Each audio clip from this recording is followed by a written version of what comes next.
If there's a recession coming next year, somebody forgot to tell Warren Buffett. You might have expected the Berkshire Hathaway CEO to be battening down the hatches, with the economy deteriorating as we head into 2023. Retail sales are falling, CEOs across a range of sectors are warning of macro headwinds, and the Federal Reserve expects to continue raising interest rates next year to bring inflation under control.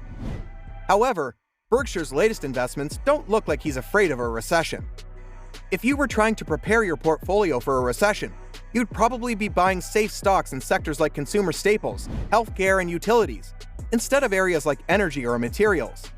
Not only did Berkshire buy only cyclical stocks in the recent quarter, but some of those purchases were in especially cyclical sectors. Oil prices, for example, tend to crash in a recession, making Occidental and Chevron vulnerable. Similarly, Louisiana Pacific makes engineered wood products used in construction, but the home building sector has gotten crushed in recent months. RH is a luxury retailer of home furnishings, and its CEO recently warned that the macro environment will worsen before it gets better. You might recognize this strategy if you're familiar with Buffett's philosophy. Rather than fleeing to safety, Berkshire seems to be getting greedy just as others are feeling fearful. Buffett's conglomerate isn't buying these stocks because it thinks they will do well in a recession. It's buying them because it thinks they are cheap and sees them as quality companies that are oversold. In other words, it's preparing for the next bull market. For example, RH has a solid track record of beating the market in the decades since its initial public offering and trades at a price-to-earnings ratio of less than 10. Louisiana Pacific, the world's largest manufacturer of oriented strand board, similar to plywood, trades at a PE of less than 5, though earnings are expected to plunge next year as the housing market slows. Finally, investment banking firm Jefferies also trades at a PE below 10. Buffett isn't trying to predict what the market will do next year. He once outlined his thinking on that subject.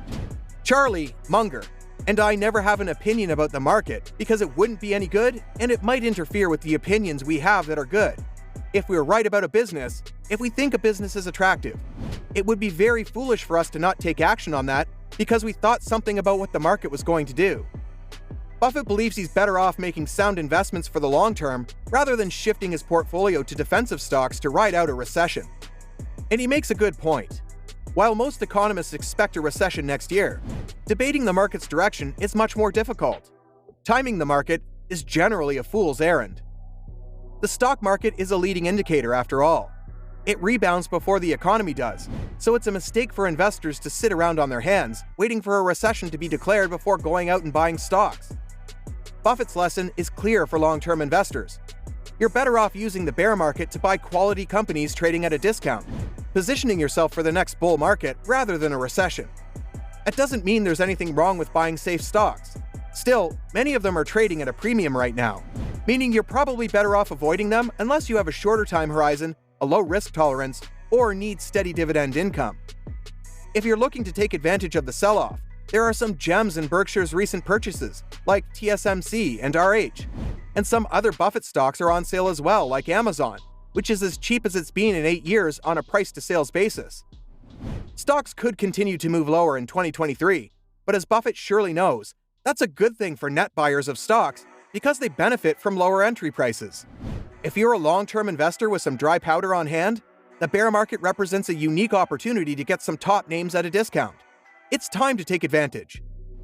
If a business is strong and the valuation is low, long-term investors should recognize the buying opportunity and jump on it while it's there. While Buffett is a bargain hunter, he isn't afraid of paying a fair price for a stock. It's far better to buy a wonderful company at a fair price than a fair company at a wonderful price.